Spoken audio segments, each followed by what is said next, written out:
I'm now joined by Andy Van Hoen of Van Hoen Consulting. Welcome, Andy. Good morning. Tell me about your consulting firm. What do you do? Well, we've been involved with cap and trade and the interactions of energy and emissions and environmental markets for over 20 years.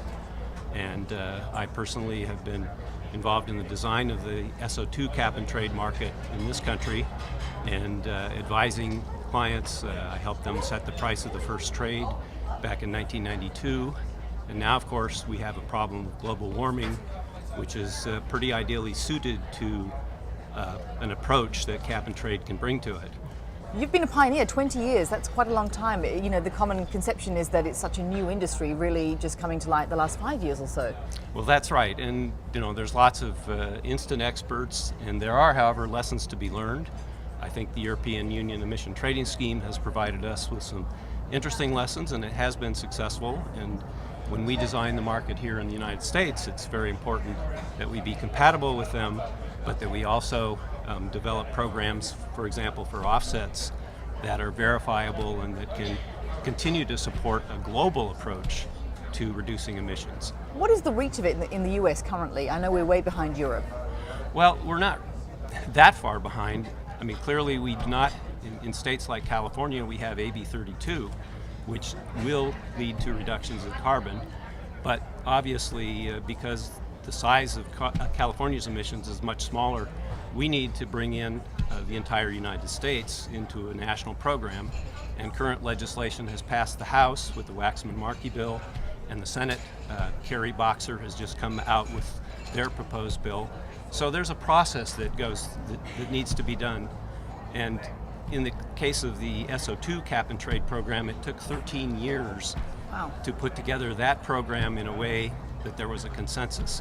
So wishing for instant success is not necessarily something that will occur, and we need to learn some lessons, such as keeping the regulations and the framework simple enough so that the market can actually function, and so that we can have a global approach to reducing emissions. It must be encouraging for you, though, to be here and see so much collaboration amongst different people. Have you had a fruitful time here? Yes, and that's the virtue of this particular conference. It's global in its perspective, and it's really an educational forum for leaders to get together and realize that they have common problems, and to realize that there are technological solutions, there are also social solutions that can basically share information and knowledge about how technology can be deployed, how we can use energy efficiency, and then ultimately how we can work together to provide the resources necessary to develop new technologies and to bring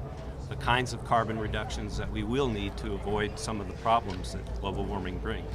And finally, what do you hope will be accomplished in Copenhagen? Well, I think, realistically, the U.S. will need to demonstrate some leadership, and that it is willing to use the ideas that the Europeans have been successfully implementing, and to recognize that programs like the Clean Development Mechanism can provide verifiable offsets. Because in order to keep the costs down and in order to achieve global reductions, we will need offsets, we will need markets, and we will need them to work without impeding them with prescribing exactly how these things will work. So hopefully in Copenhagen we will take our place at the table where we have been absent for the last 8 years. Yes. And when we do that, I think we can all move forward and take some of the spirit from this particular meeting to Copenhagen, and then see where we go from there. Wonderful. Thank you so much for your insights, Andrew. Appreciate it. You're welcome.